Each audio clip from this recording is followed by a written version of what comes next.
What if I told you that a country could conquer another without firing a single bullet? No tanks, no soldiers, just loans. Welcome to the modern battlefield where debt is the new weapon and nations are falling without even realizing they're under attack. This is the hidden playbook of economic warfare. This is the soft invasion. At The Gray Truth, we expose what they don't want you to know. Politics, power, and the puppet strings pulling them all. Hit that subscribe button and let's dive deep into the world of debt diplomacy. This isn't fiction, it's happening right now. From Laos to Pakistan. Debt traps. Powerful nations, especially economic giants like China and the US, are using debt as a strategic tool to influence, manipulate, and even control other countries. How? By offering massive infrastructure loans to struggling nations. Roads, ports, airports. It looks like help. But here's the twist. The debt is structured in a way that it's nearly impossible to repay. It all starts innocently.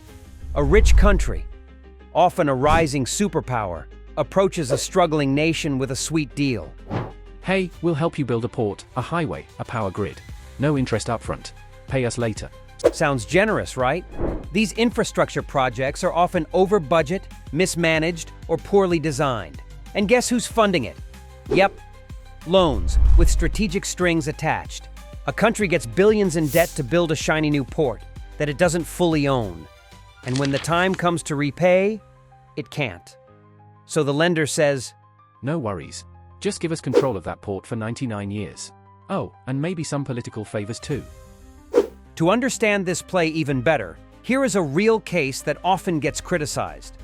Take the case of Sri Lanka.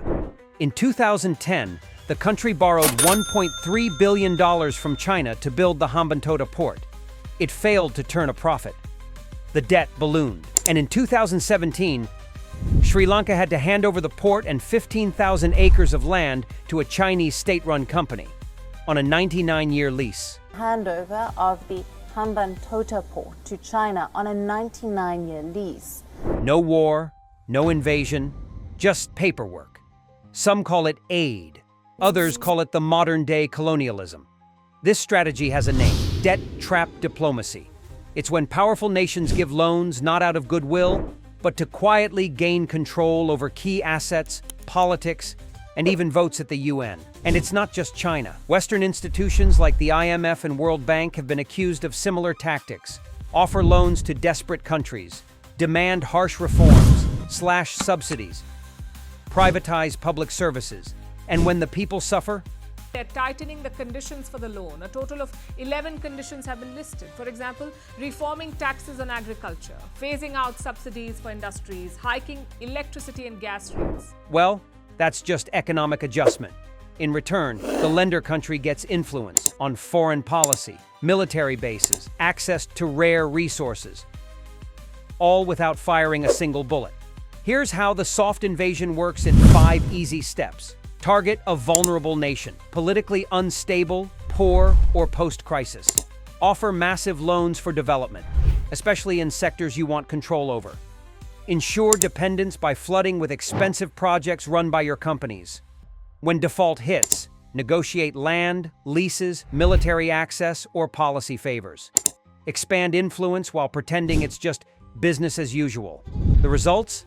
Dozens of nations now owe billions, and in some cases over 50% of their GDP, to foreign powers. In Africa, Chinese-backed roads and railways are everywhere. In Latin America, US loan policies have sparked protests. And in Asia, ports and telecom networks are quietly being handed over. But countries are starting to resist. Some are defaulting and walking away. Others are turning to alternative alliances or debt swaps, trading nature, not money.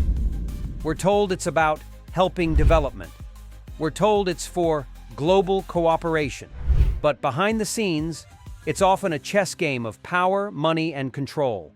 The next time you hear about a foreign loan or a shiny mega project in a struggling country, ask yourself, who's really benefiting and who's being conquered without even knowing it?